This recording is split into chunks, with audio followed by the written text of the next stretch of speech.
Hello दोस्तों, अफवाह और हकीकत में आप सभी का एक बार फिर से स्वागत है। दोस्तों, अक्सर लोग हमें कहीं आने जाने से रोकते हैं। कहते हैं कि यहाँ रात होने के बाद नहीं जाना, या फिर ये कहते हैं कि यहाँ पर मत जाना, यहाँ भूत प्रेत का साया है। क्या ऐसा कोई जगह है जहाँ खुद सरकार हमें जाने के लिए मना करती है? हाँ, है एक ऐसी जगह जहाँ शाम के 6 बजे, सूर्यास्त के बाद और सूर्योदय से पहले जाने के लिए सरकार भी मना करती है, और वो जगह है भानगढ़, जो राजस्थान में स्थित है। दोस्तों, भानगढ़ राजस्थान के अलवर जिले में सरिस्का राष्ट्रीय उद्यान के एक छोर पर है। यहाँ का किला बहुत प्रसिद्ध है, जो बुधहा किला माना जाता है। इस किले को आमेर के राजा भगवंत दास ने 1500 से 1600 के बीच में बनवाया था।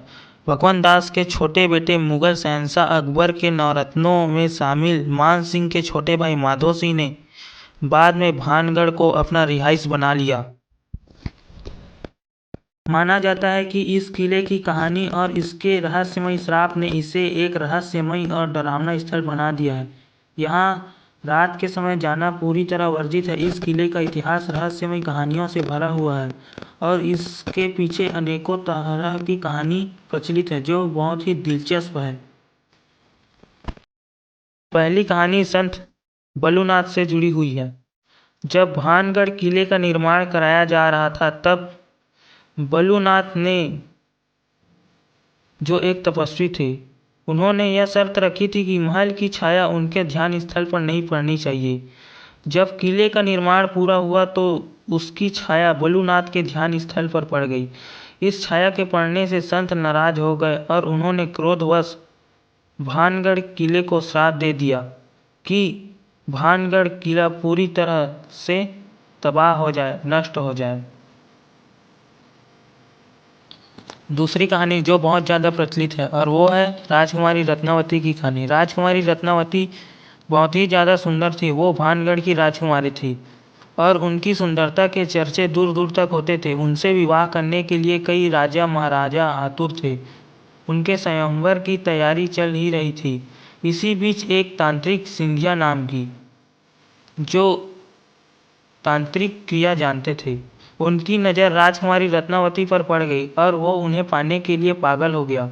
और उसने सोचा कि वह अपने तंत्र मंत्र से राजकुमारी को अपने वश में कर लेगा, और यही सोचकर उसने राजकुमारी का पीछा करना शुरू कर दिया। और एक दिन उसे अपना काला जादू करने का मौका मिल गया। दरअसल राजकुमारी रत्नावती एक दिन अपने सहेलियों के साथ बाजार गई थी। जब राजकुमारी रत्नावती अपने सहेलियों और दासियों के साथ इत्र खरीदने पहुंची, तब तांत्रिक भी उसके पीछे पीछे इत्र की दुकान पर पहुंच गया और उसने मौका देखकर इत्र की शीशी पर काला जादू कर दिया और वहीं दुकान के पास वाली पहाड़ी में छिप गया। और यह खबर राजकुमारी रत्नावती की एक दासी को पड़ गई और उन्होंने यह खबर राजकुमारी रत्नावती को बता दिया। लेकिन राजकुमारी रत्नावती काफ़ी होशियार थी। उन्होंने जैसे ही इत्र की शीशी उठाई और उन्हें एहसास हो गया कि कुछ गड़बड़ है, शायद इस पर काला जादू किया गया, इसलिए उन्होंने उस शीशी को पहाड़ी की तरफ फेंक दिया। उसी पहाड़ी पर तांत्रिक था। शीशी सीधे जाकर एक पत्थर से टकरा गई। वह पत्थर उड़ते हुए सीधा सिंधिया के ऊपर जा गिरा, जिससे उसकी मृत्यु हो गई। लेकिन मरने से ठीक पहले सिंधिया ने भानगढ़ को और राजकुमारी रत्नावती को श्राप दे दिया, जिसकी वजह से भानगढ़ पूरी तरह से बर्बाद हो गया, जिसके बाद यहाँ कोई नहीं रह पाया, न बस पाया। भानगढ़ किले को लेकर कई कहानी प्रचलित है। कई लोगों का कहना है कि भानगढ़ अकाल की वजह से पूरी तरह बर्बाद हो गया। कई लोग कहते हैं कि भानगढ़ और अजबगढ़ के बीच हुई भयंकर युद्ध के परिणाम स्वरूप यह पूरी तरह बर्बाद हो गया है।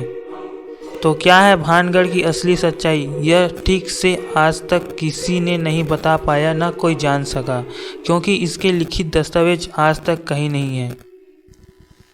भानगढ़ किले के बारे में आपकी क्या राय है? कमेंट में ज़रूर बताएं। तो मिलते हैं दोस्तों एक नए वीडियो के साथ। जय हिंद, जय भारत।